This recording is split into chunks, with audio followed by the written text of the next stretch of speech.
All right, want to talk about how to properly load all the way up to the arm position. Now remember that great study that came out and showed that the arm path had a high correlation to the trunk orientation, meaning wherever the trunk went, that's more likely what dictated the arm path. It really wasn't built on where the pitcher was placing the arm, because the arm is receiving the trunk energy, so the arm is just along for the ride, and wherever the trunk is taking it, that's where it's going.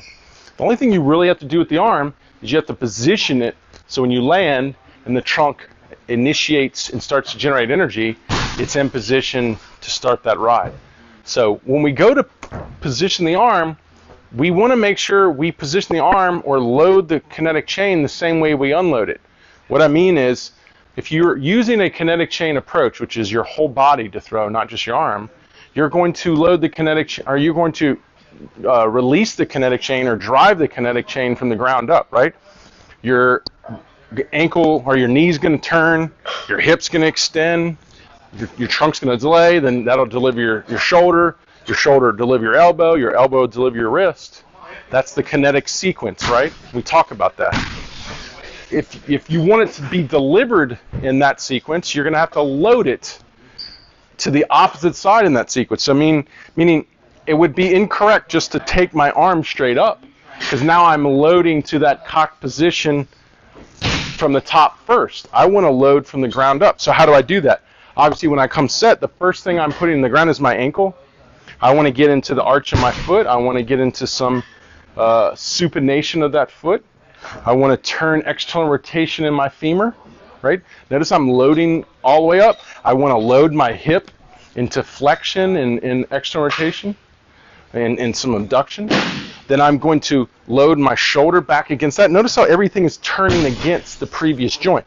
So the knee is turned against the ankle, the hip's turned against the knee, the shoulder turns against the hip, and this is, before we go into leg drive, coming out of leg lift. Then the elbow needs to load behind the shoulder into flexion and pinching and loading the scap.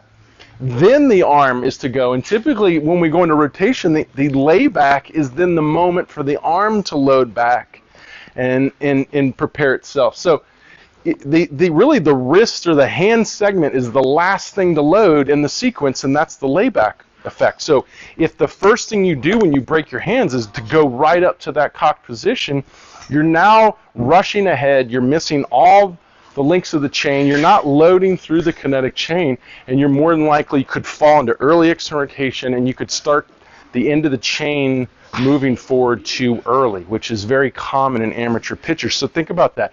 If you're trying to drive the kinetic chain and use the kinetic chain to generate energy, you're going to have to load the kinetic chain the same way, ground up, not wrist up, and start the process too early. So quick little lesson for you to understand, just as important how you load the kinetic chain and then how you drive it or power it or sequence it to generate velocity. So hope that helps. If you have any questions, reach out to me.